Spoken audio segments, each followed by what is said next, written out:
तो आज बात होगी ब्रह्मांड के उस खाके की जो एक क्रिएटर के लिए एक गाइड जैसा था। सोचिए, यूनिवर्स बनाने का काम मिले पर कोई इंस्ट्रक्शन ही ना हो। कहानी एक ऐसे ही क्रिएटर की है। तो काम था ब्रह्मांड बनाना और क्रिएटर थे भगवान ब्रह्मा। पर प्रॉब्लम ये थी कि शुरू कैसे करें। बनाने की इच्छा तो थी, पर यूनिवर्स का जो जरूरी ब्लूप्रिंट होता है वो गायब था। वो गहरे सोच में थे, तभी पानी से एक रहस्यमयी आवाज आई। 2 अक्षर 2 बार, त प। ये एक इशारा था तपस करने का, मतलब एक बहुत ही गहरी फोकस्ड आध्यात्मिक साधना। तो बस उस आवाज पर भरोसा करके उन्होंने ये कठिन साधना शुरू कर दी, ज्ञान पाने के लिए एक तपस्या। और वो इस गहरे ध्यान में पूरे 1000 दिव्य सालों तक रहे। 1000 साल! इतनी जबरदस्त मेहनत के बाद उनकी भक्ति का फल मिला। उन्हें एक शानदार दर्शन हुआ। उन्हें एक ऐसे लोक के दर्शन हुए जो दुख, भ्रम और डर से एकदम परे था। ये दुनिया तेजस्वी 4 भुजाओं वाले लोगों से भरी थी और आसमान में दिव्य विमान उड़ रहे थे। और ठीक बीच में ब्रह्मा ने देखा अस्तित्व के असली सोर्स को, परम पुरुष भगवान विष्णु को। भगवान विष्णु प्रसन्न हुए और बोले, तुम्हारी इस सच्ची और लंबी तपस्या से मैं बहुत खुश हूं। तब ब्रह्मा ने वो सबसे बड़े सवाल पूछे कि असलियत क्या है और दिव्य शक्ति कैसे काम करती है। और भगवान ने जवाब दिया 4 श्लोकों में। ये था असलियत का वो 4 स्टेप वाला ब्लूप्रिंट। पहला श्लोक, सृष्टि से पहले सिर्फ मैं था और जब सब खत्म होगा तब भी सिर्फ मैं ही रहूंगा। दूसरा, जो कुछ भी मेरे बिना सच लगता है वो मेरी माया है, एक परछाई या अंधेरे की तरह। तीसरा पॉइंट, जैसे तत्व हर छोटी बड़ी चीज में होते हैं, वैसे ही मैं हर चीज के अंदर भी हूं और बाहर भी। और चौथा श्लोक, परम सत्य वो है जो हर जगह हर समय मौजूद रहता है। बस ये ज्ञान मिलते ही ब्रह्मा का सारा कंफ्यूजन खत्म हो गया। अब वो अपना काम शुरू कर सकते थे। और ये जरूरी ज्ञान फिर गुरुओं की एक चेन से होता हुआ हम तक पहुंचा। तो ये प्राचीन ब्लूप्रिंट एक सवाल छोड़ जाता है, अगर सब कुछ एक ही सोर्स से बना है तो क्या ये अलगाव सिर्फ एक भ्रम है?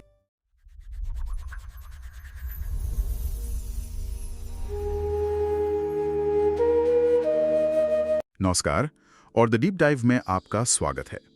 आज हम जिस स्रोत पर बात करने वाले हैं वो हमें एक बहुत ही मौलिक प्रश्न के केंद्र में ले जाता है। सृष्टि की रचना से भी पहले क्या था? हमारे हाथ में है श्रीमद् भागवत का 2वां स्कंद और उसका 9वां अध्याय। जी, और ये अध्याय राजा परीक्षित और शुकदेव गोस्वामी के बीच जो संवाद चल रहा है उसका एक बहुत महत्वपूर्ण हिस्सा है। इसमें कहानी है सृष्टिकर्ता ब्रह्मा की, जिन्हें खुद अपनी सृष्टि की शुरुआत में मार्गदर्शन की जरूरत पड़ी थी। और यही हमारी आज की चर्चा का मिशन है। मतलब कल्पना कीजिए कि आपको ब्रह्मांड बनाने का काम दिया गया है, लेकिन आपके पास कोई इंस्ट्रक्शन मैनुअल नहीं है। हाँ बिल्कुल। आप पूरी तरह से उलझन में हैं। यही हाल ब्रह्मा जी का था। तो आज हम उनकी उस यात्रा को समझेंगे जिसमें उन्होंने भगवान विष्णु से वो परम ज्ञान हासिल किया जो वास्तविकता, भ्रम और परमात्मा के सच्चे स्वरूप को खोलकर रख देता है। बिल्कुल। तो कहानी की शुरुआत एक बहुत दिलचस्प दुविधा से होती है। शुकदेव गोस्वामी बताते हैं कि सृष्टि के आदि देव ब्रह्मा जी सृष्टि रचना करना तो चाहते थे, पर उन्हें कुछ समझ नहीं आ रहा था कि कहां से शुरू करें, कैसे करें। मुझे ये बात बहुत हैरान करती है कि ब्रह्मांड का रचयिता खुद एक तरह के क्रिएटर्स ब्लॉक का सामना कर रहा था। हाँ, ये बहुत ही विनम्र और रिलेटेबल बात है ना? यह हमें बताता है कि सृष्टि कोई मैकेनिकल प्रोसेस नहीं है। इसके लिए गहरे आंतरिक ज्ञान और प्रेरणा की जरूरत होती है। सही है। और जब ब्रह्मा जी इसी गहरी चिंता में डूबे हुए थे, उन्हें पानी की गहराइयों से एक दिव्य ध्वनि सुनाई दी। अच्छा। 2 अक्षरों का एक शब्द 2 बार गूंजा, तप तप तप, जिसका मतलब होता है गहरी एकाग्र तपस्या। तो ये उनका पहला और सबसे महत्वपूर्ण निर्देश था। हाँ, कोई नक्शा नहीं, कोई सूची नहीं, बस एक शब्द, तप, पूजना होगा। अच्छा। और उन्होंने एक असाधारण तपस्या शुरू की। 1000 दिव्य वर्षों तक उन्होंने अपनी श्वास, मन और सभी इंद्रियों को पूरी तरह से नियंत्रित कर लिया था। 1000 दिव्य वर्ष। जी। उनकी साधना इतनी तीव्र थी कि तीनों लोकों में ताप महसूस होने लगा। वो तपस्वियों में भी सबसे बड़े तपस्वी बन गए। तो ब्रह्मा जी ने ये अविश्वसनीय 1000 साल का आध्यात्मिक निवेश किया। इस तरह की लगन का फल क्या मिला? उन्हें इसके बदले में क्या हासिल हुआ? उनकी तपस्या से प्रसन्न होकर भगवान ने उन्हें कोई भौतिक वरदान नहीं दिया। तो फिर क्या दिया? उन्हें एक दिव्य दर्शन दिया। उन्हें अपने परम लोक वैकुंठ का अनुभव कराया गया और ये कोई साधारण जगह नहीं थी। इसे परम न यथ परम कहा गया है, यानी जिससे श्रेष्ठ कुछ भी नहीं है। स्रोतों में इसका वर्णन बहुत सुंदर है। ये एक ऐसी जगह है जहां कोई क्लेश, कोई मोह, कोई डर नहीं है, यहाँ तक कि समय का भी कोई असर नहीं होता। बिल्कुल। इसमें एक लाइन है कि वहां रजोगुण और तमोगुण का प्रभाव नहीं है। क्या हम इसे थोड़ा और सरल भाषा में समझ सकते हैं?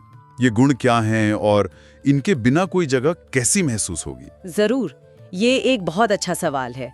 देखिए, रजोगुण को आप जुनून, गतिविधि और महत्वाकांक्षा की ऊर्जा समझ सकती हैं, जो हमें काम करने के लिए प्रेरित करती है, लेकिन साथ में बेचैनी भी लाती है। मतलब भागदौड़। हाँ, और तमोगुण है जड़ता, अज्ञान और अंधकार की स्थिति। तो एक ऐसी जगह जहाँ ये दोनों नहीं है, वहाँ न तो आगे बढ़ने की बेचैन दौड़ है और न ही आलस्य का अंधकार। अच्छा। वहाँ केवल शुद्ध, शांत और आनंदमय अस्तित्व है, जिसे सत्वगुण कहते हैं। वैकुंठ इसी शुद्ध सत्व की अवस्था का साकार रूप है।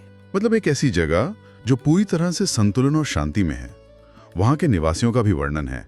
सब श्याम वर्ण के, कमल जैसी आंखों वाले, पीले वस्त्र पहने हुए और 4 भुजाओं वाले। हाँ, जैसे सब भगवान के ही प्रतिरूप हों। बिल्कुल। और ये दर्शन सिर्फ एक इनाम नहीं था, ये एक तरह का मिशन स्टेटमेंट था।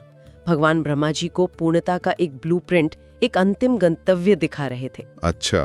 संदेश ये था कि सृष्टि का उद्देश्य सिर्फ एक भौतिक दुनिया बनाना नहीं है, बल्कि एक ऐसा क्षेत्र बनाना है जहां जीव इस शुद्ध आनंदमय अवस्था में वापस यात्रा कर सके।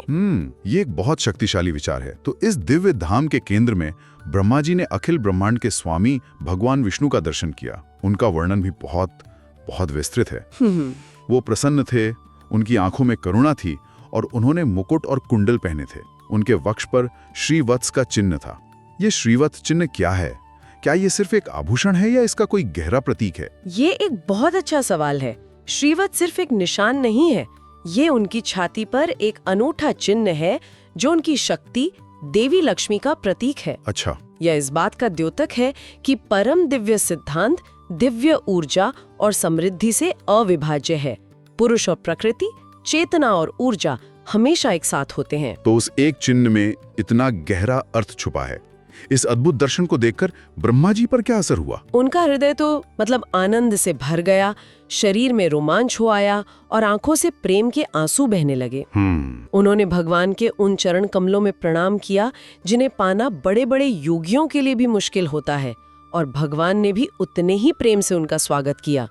उन्होंने सृष्टि रचने के लिए उत्सुक ब्रह्मा का हाथ पकड़ा और एक मंद मुस्कान के साथ उनसे बात की। और यहीं से उस संवाद की शुरुआत होती है जो इस अध्याय का दिल है। भगवान ने ब्रह्मा जी की तपस्या की बहुत प्रशंसा की। हाँ, उन्होंने कहा कि कपटी योगियों के लिए मुझे प्रसन्न करना बहुत कठिन है, लेकिन तुम्हारी निश्चल तपस्या ने मुझे जीत लिया है। और उन्होंने ब्रह्मा से कोई भी वरदान मांगने को कहा। और फिर भगवान एक रहस्य खोलते हैं। वो बताते हैं कि ब्रह्मा जी को जो तप शब्द सुनाई दिया था, वो आदेश उन्होंने ही दिया था। अरे वाह। हाँ, भगवान कहते हैं, तप मेरा हृदय है और मैं तप की आत्मा हूँ। मैं तप से ही इस सृष्टि की रचना करता हूँ, पालन करता हूँ और अंत में इसे समेट लेता हूँ।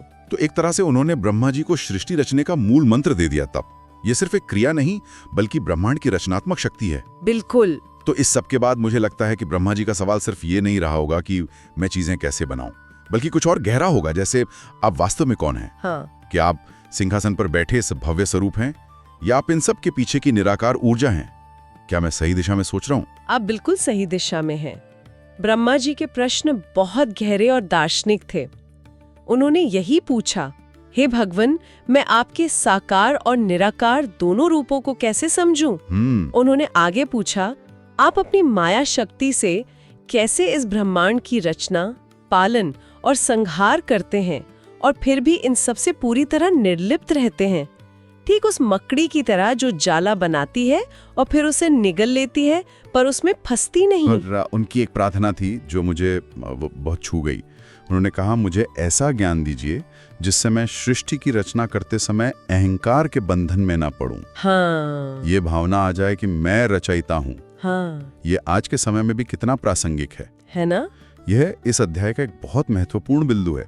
ब्रह्मा जी को यह समझ आ गया था कि कर्म करने की शक्ति से ज्यादा महत्वपूर्ण उस कर्म के बंधन से मुक्त रहने का ज्ञान है। सही है। और इसी प्रार्थना के उत्तर में भगवान ने उन्हें वो ज्ञान दिया जिसे चतुश्लोकी भागवत के नाम से जाना जाता है।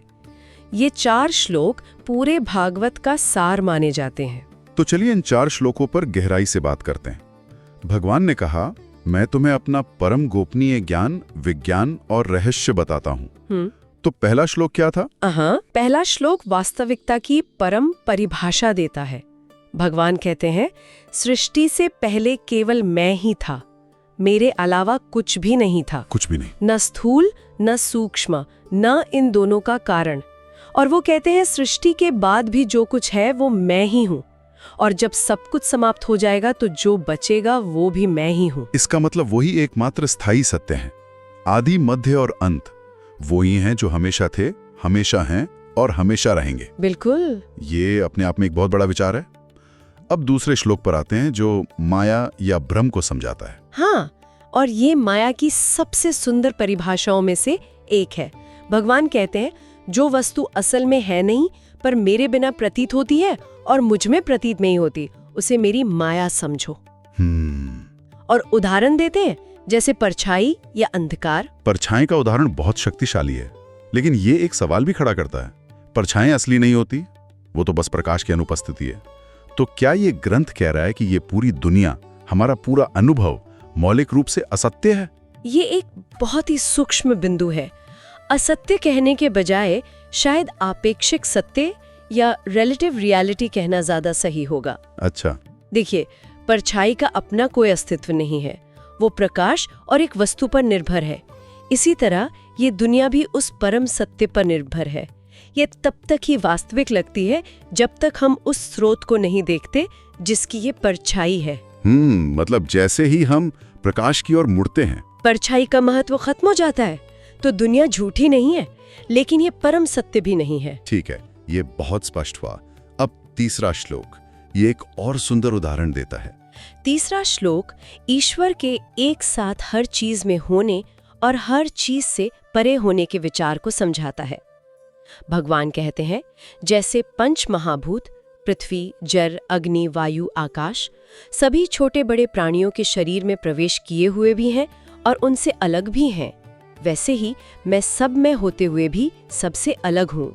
ये विचार थोड़ा दिमाग घुमाने वाला है। एक ही समय में किसी चीज के अंदर भी होना और पूरी तरह से उसके बाहर भी होना, इसे कैसे समझें?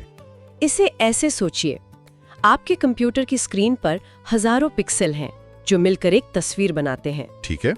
बिजली उन सभी पिक्सल में मौजूद है, हर एक को रोशन कर रही है। लेकिन क्या बिजली खुद वो तस्वीर है? नहीं, वो तस्वीर से पूरी तरह अलग और परे है। हाँ, ये तो सही है। अगर आप तस्वीर बदल भी दे तो बिजली वही रहती है। इसी तरह परमात्मा इस सृष्टि के हर कण में व्याप्त है, लेकिन वो सृष्टि के रूपों तक ही सीमित नहीं है। वाह, यह एक बेहतरीन सादृश्य है।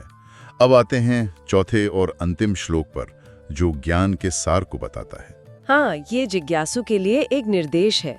भगवान कहते हैं, आत्म तत्व को जानने की इच्छा रखने वाले को बस इतना ही जानना है कि अन्वय और व्यतिरेक से यह सिद्ध हो कि वह कौन सी वस्तु है जो हर जगह और हर समय मौजूद रहती है। ये शब्द अन्वय और व्यतिरेक के सुनने में बहुत दार्शनिक लगते हैं। क्या हम इसे एक सरल उदाहरण से समझ सकते हैं? बिल्कुल। सोने का उदाहरण लेते हैं। आप सोने को एक अंगूठी में देखते हैं, एक हार में देखते हैं, एक कंगन में देखते हैं। इन सभी रूपों में सोने की उपस्थिति है। ये अन्वय है। ठीक है। अब अगर आप इन सभी गहनों को पिघला दें तो अंगूठी, हार और कंगन के रूप अनुपस्थित हो जाते हैं, लेकिन सोना फिर भी बना रहता है। ये व्यतिरेक है। अच्छा। तो ग्रंथ कह रहा है कि वास्तविकता के उस सोने को खोजो, वह चीज जो तब भी मौजूद रहती है जब ब्रह्मांड के रूप मौजूद हो और तब भी मौजूद रहती है जब वे न हो। वही परम सत्य है। यह अब तक की सबसे स्पष्ट व्याख्या है। तो इन चारों श्लोकों के माध्यम से भगवान ने ब्रह्मा को एक तरह से ब्रह्मांड का पूरा खाका दे दिया। हाँ, वास्तविकता क्या है, भ्रम क्या है, ईश्वर का दुनिया से क्या संबंध है और सत्य को कैसे खोजा जाए, सब कुछ। सब कुछ। और इस ज्ञान को देने के बाद भगवान ने ब्रह्मा को अंतिम निर्देश दिया। उन्होंने कहा कि इस ज्ञान में स्थित होकर परम समाधि लगाओ, ताकि तुम सृष्टि की रचना के दौरान कभी भी मोह और अहंकार में ना पड़ो। और ये कहकर भगवान अंतर्धान हो गए। जी। तो ब्रह्मा जी को ज्ञान मिल गया। उन्होंने उसी ज्ञान को आधार बनाकर सृष्टि की रचना की। लेकिन ये ज्ञान हम तक कैसे पहुंचा? क्या यह सिर्फ ब्रह्मा जी तक ही सीमित रह गया? नहीं, और यही इस अध्याय का अंतिम भाग बताता है, जो ज्ञान की परंपरा या परंपरा के महत्व को दर्शाता है। ब्रह्मा जी ने यह ज्ञान अपने सबसे प्रिय पुत्र नारद को दिया। नारद ने इसे सरस्वती नदी के किनारे ध्यान में बैठे परम तेजस्वी व्यासदेव को दिया। अच्छा। और व्यासदेव से ये ज्ञान शुकदेव गोस्वामी को मिला, जो अब इसे राजा परीक्षित को सुना रहे हैं। तो ये कोई मनगढ़ंत कहानी नहीं है, बल्कि एक गुरु से शिष्य तक पीढ़ी दर पीढ़ी पहुंचाया गया ज्ञान है। ये ज्ञान की एक भरोसेमंद श्रृंखला स्थापित करता है। बिल्कुल, ये इस बात पर जोर देता है कि ये ज्ञान एक प्रामाणिक स्रोत से आ रहा है। तो आज की इस गहरी चर्चा का सार क्या है? हमने एक सृष्टिकर्ता की यात्रा देखी, जिसे अपने सबसे बड़े काम की शुरुआत में मार्गदर्शन की जरूरत पड़ी, और उसका जवाब था तप। और उस तपस्या के फल के रूप में उन्हें केवल शक्ति नहीं, बल्कि ज्ञान मिला। उन्हें वास्तविकता का स्वरूप समझाया गया, वो जो हमेशा और हर परिस्थिति में मौजूद रहता है, जैसे सोना अपने सभी रूपों में। और साथ ही भ्रम का स्वरूप भी बताया गया, जो एक परछाई की तरह है, जो दिखती तो है पर जिसका अपना कोई स्वतंत्र अस्तित्व नहीं है। और सबसे महत्वपूर्ण बात, ये ज्ञान एक परंपरा के माध्यम से हम तक पहुंचा है, जो हमें खुद उस सोने को खोजने के लिए प्रेरित करता है। और अंत में श्रोताओं के लिए सोचने के लिए एक बात, ब्रह्मा जी का सबसे बड़ा वरदान ये नहीं था कि उन्हें सृष्टि रचने की शक्ति मिली। तो क्या था? उनका सबसे बड़ा वरदान था वो ज्ञान जिससे वे सृष्टि रचते हुए भी अहंकार और मोह के बंधन से मुक्त रह सकें। ये हमें सोचने पर मजबूर करता है कि शायद किसी भी महान कार्य को करने की क्षमता से कहीं ज्यादा महत्वपूर्ण उस कार्य के परिणामों और अहंकार के बंधन से मुक्त रहने का ज्ञान है।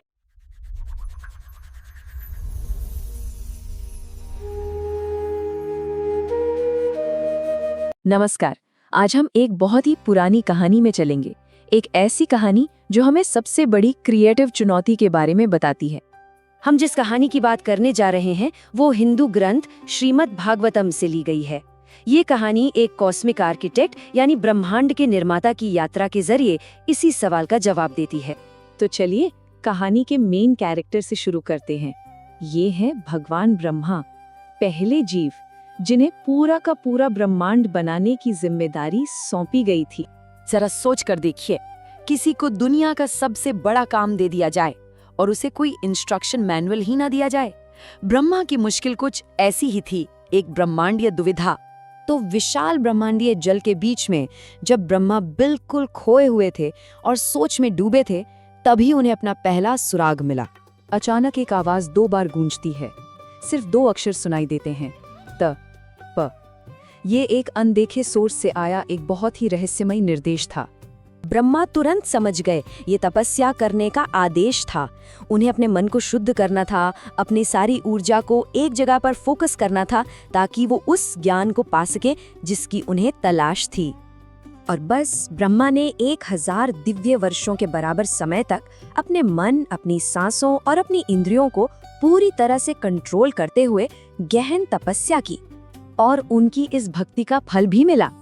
ब्रह्मा को एक आध्यात्मिक दुनिया का दर्शन हुआ, वैकुंठ, जो परम सत्ता का शाश्वत निवास है। वैकुंठ एक ऐसी जगह थी जहां समय का कोई असर नहीं था। वहां न कोई भ्रम था, न कोई दुख, न कोई डर।